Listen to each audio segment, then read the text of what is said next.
front four, though not one of football's biggest nor most heralded, was exceptionally quick, aggressive, and effective. Defensive end Ike Lassiter had another solid season, along with rugged Dan Birdwell, All-AFL Tom Keating, and mustachioed Ben Davidson. Carlton Oates was in support. What the highlight films of the day omitted was a wild streak that made Oakland's front four the Hells Angels of football. We had a reputation of being a bunch of thugs, ex-convicts, who knows how bad people thought of us.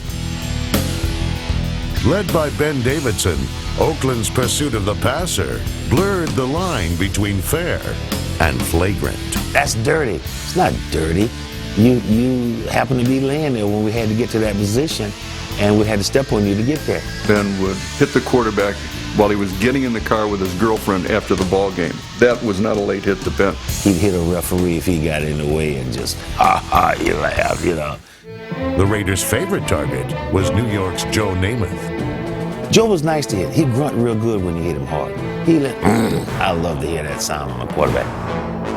While Lassiter broke Namath's cheekbone, Davidson got his licks in as well. Ben hits him, and he hits him so hard that in those days the goalpost was up on the goal line. He whacks him and knocks him right into the goalpost. I thought the guy was dead. So that next year, in '67, we go to play him, and they station a referee behind the quarterback, and he starts yelling, "Lay off."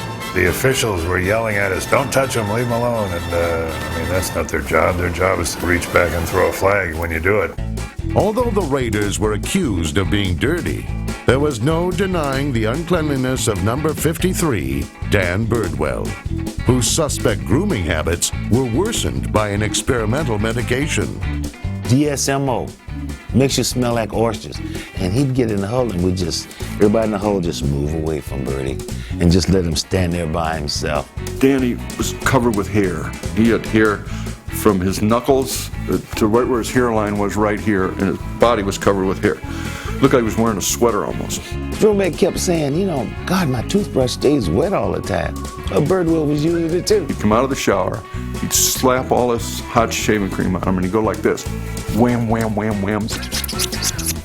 Now all the cuts would start. And walk out bloods everywhere. Now this went on every game. Some of the Raiders may have smelled bad, but they all ate well, as a guest of gourmet Tom Keating. Gourmet is nothing but a social pig. Remember that. Keating lived high on the hog, a Renaissance man who enjoyed the finer things in life. One of the great years. 1964, Chateau Margaux.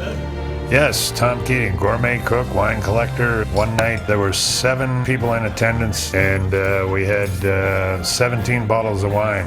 And we started out with champagne, and Tom had a perfect bottle of wine for each course. Just a diverse group of guys, but once we came together, serious business, we were going to play that game and win it.